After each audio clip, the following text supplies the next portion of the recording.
Salut Booktube, c'est Aurélie.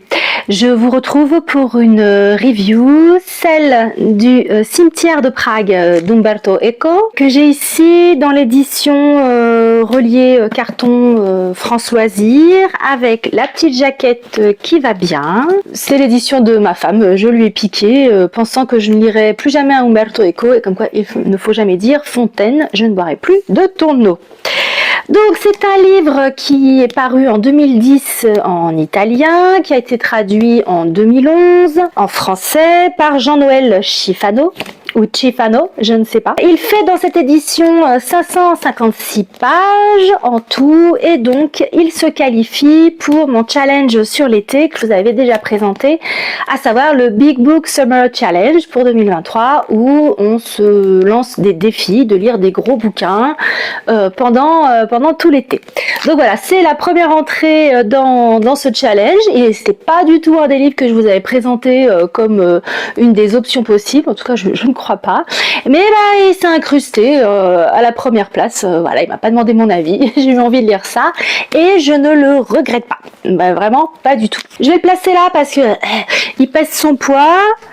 Voilà, Coco, on le voit bien, c'est parfait. Un petit mot du pitch. Non, là, je ne voulais pas vous spoiler hein, dans ces reviews, j'essaie de faire attention. Donc, vous avez plusieurs niveaux de lecture. C'est un peu une mise en abîme, donc il faut un peu suivre. Vous avez un narrateur qui se présente comme tel, qui est anonyme et qui dit qu'il va nous présenter des documents auxquels il a eu accès. Ce narrateur, bien sûr, c'est le self-insert d'Umberto Eco, de l'auteur. Il lit le journal intime de celui qu'il faut qualifier de protagoniste. Hein. Donc, narrateur-protagoniste, c'est pas la même personne. Et ce protagoniste, c'est Simon Simonini. Donc, le journal de Simon Simonini commence au mois de mars 1897. Il vit à Paris, dans le quartier latin, j'y reviendrai. Et dès les premières pages, on accroche avec ce héros. Alors, c'est le protagonisme, en fait, c'est un anti-héros. C'est vraiment pas un héros. Le mec, il est odieux, je vais y revenir. C'est vraiment le genre de personnage qu'on adore détester. et je dois dire que ça a rendu la lecture assez souvent jouissive, hein, de passer par le prisme de ce mec, qui est vraiment horrible. Vraiment horrible. On se retrouve du coup avec une double temporalité incluse dans le narrateur. Donc vous avez le narrateur, premier niveau de lecture, qui parfois fait des résumés du journal. Donc il intervient régulièrement, ce narrateur / Umberto Eco. Ensuite, vous avez le journal de Simon Simonini, notre protagoniste / anti-héros.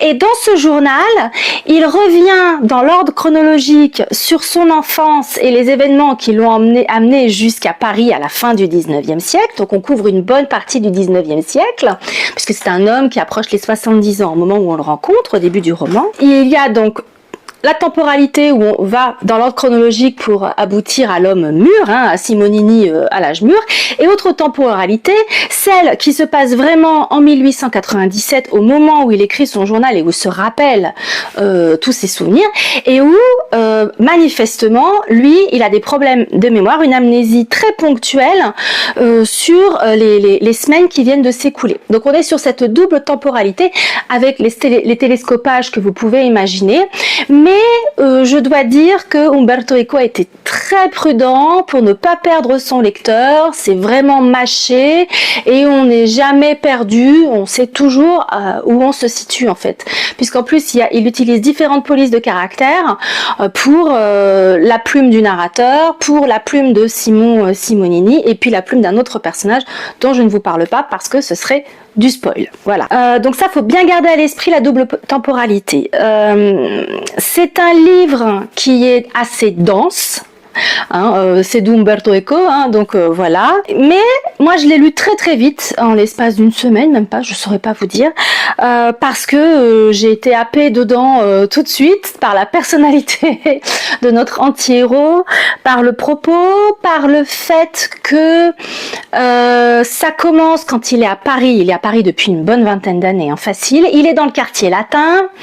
C'est un quartier que je connais très très bien, y compris sa version 19e siècle.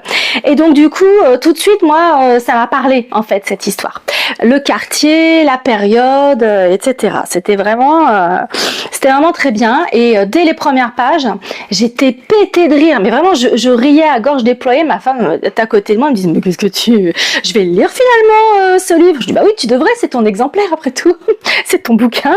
Bref, parce que il est odieux le Simon Simonini. Il est vraiment horrible. Il est antisémite, il est misogyne, il est raciste. Tout le monde y passe. Les Italiens, les Allemands, les Anglais, les Français. On en prend plein la gueule aussi. Voilà, il n'y a pas de jaloux, tout le monde en prend plein la tronche et c'est jouissif.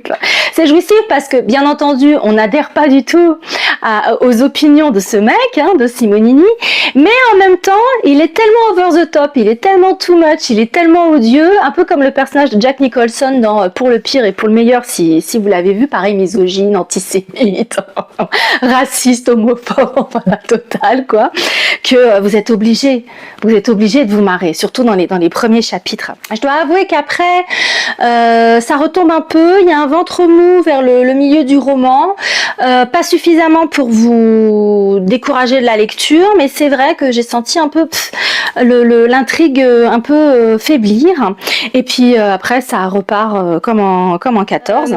Notre Simonini, c'est le roi des opportunistes. Alors lui, je sais pas combien de fois il a retourné sa veste, et c'est un survivant, c'est-à-dire que, je vous spoil rien, c'est sur la 4e de couverture, le mec, il est de Turin, donc au départ il est originaire du Piémont, évidemment c'est un Italien, il va connaître la révolution Garibaldi, il va se retrouver en Sicile au moment où Garibaldi débarque avec les 1000, etc.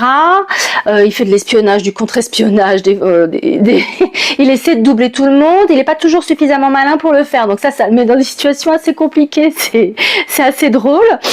C'est le roi des faussaires, donc ça lui sert beaucoup évidemment dans son métier, alors pas de choix ce métier, mais le fait est que vu les situations dans lesquelles il est et ses compétences de faussaire, etc., très vite il se retrouve pris dans la mascarade en fait. Et de là, il arrive à Paris pendant le Second Empire, donc Napoléon III, il va être témoin / acteur d'un certain nombre d'événements historiques qui se passent à Paris. À un moment donné, il va se retrouver mêlé à l'affaire Dreyfus, parce qu'évidemment, il est antisémite. Il traficote avec les jésuites, il traficote avec les francs-maçons, il déteste les juifs, c'est peut-être la seule constante dans sa life. Il est avec les services secrets russes, les services secrets français, italiens, c'est le bordel. C'est le bordel, mais on s'y retrouve toujours, et quand lui il s'en mêle les pinceaux à faire de agent double, agent triple, etc., nous on n'a jamais perdu le fil, et ça le met dans des positions où c'est franchement drôle, on se dit c'est bien fait pour lui, parce que c'est tellement une ordure ce mec que voilà. J'ai appris beaucoup de choses au niveau historique. Du coup, j'ai fait mon travail, je suis allée vérifier régulièrement. Alors, pas tant sur l'histoire française, parce que finalement, c'est celle qui nous parle le plus, mais sur l'histoire italienne. J'ai appris beaucoup de choses sur Victor Emmanuel II, sur la Sicile, sur Garibaldi, sur un certain nombre de choses. Donc, voilà, j'étais contente d'apprendre plein de choses. En même temps, quand on prend un Umberto Eco, on se doute bien que ça va être très documenté, qu'on va apprendre plein de choses.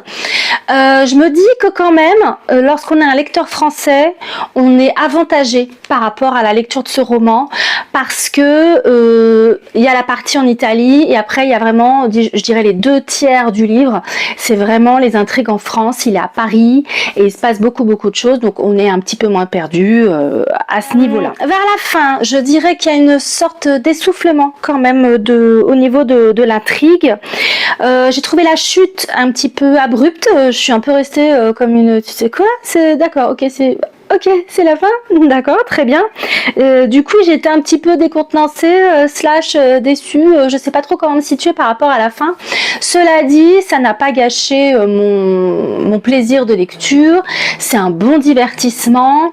Il est dense, mais il est quand même beaucoup plus accessible que Le Nom de la Rose.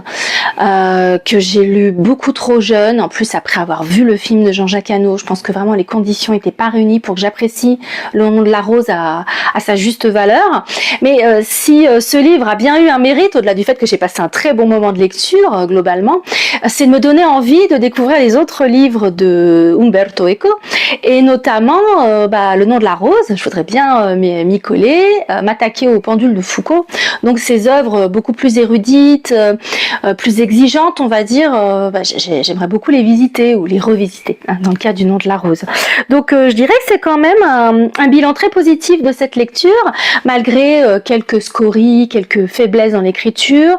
Je ne sais pas si c'est mon édition France Loisirs ou si c'est pareil chez les autres maisons d'édition, mais par contre, ça c'est ma maniaquerie, les coquilles, j'ai trouvé beaucoup de coquilles et ça m'a saoulée. J'avais envie de sortir mon crayon à papier et de corriger les machins. J'ai posé le faire parce que c'est pas mon livre, et puis c'est un livre relié quand même, globalement l'objet est beau, donc voilà, je voulais pas l'abîmer, mais quand même il y a eu des moments où le relecteur aurait pu faire un effort. Bref, donc c'est une lecture que je vous recommande à 100%. Faut pas se laisser intimider parce que finalement, encore une fois, il est beaucoup moins érudit que Le Nom de la Rose, beaucoup plus accessible et digeste. Il y a quelques citations latines, mais bon, on a Google Trad maintenant, donc on s'en fout, hein. Je veux dire, vous n'êtes pas obligé d'avoir votre gaffio sous le coude ou d'être un latiniste chevronné pour apprécier les quelques citations latines qui sont disséminées par-ci par-là, et que, fidèle à sa réputation, Umberto Eco ne prend jamais la peine de traduire, hein. Bien sûr, ça, il faut le savoir avec lui. Donc écoutez, voilà, c'est tout ce que j'avais à vous dire sur ce premier livre qui s'inscrit dans mon Big Book Summer Challenge. Du coup, écoutez, bonne lecture à tous, peut-être de ce livre, à moins que vous l'ayez déjà lu. Et puis, prenez soin de vous et je vous dis à très bientôt pour un book haul, peut-être un book tag ou une autre review. Salut!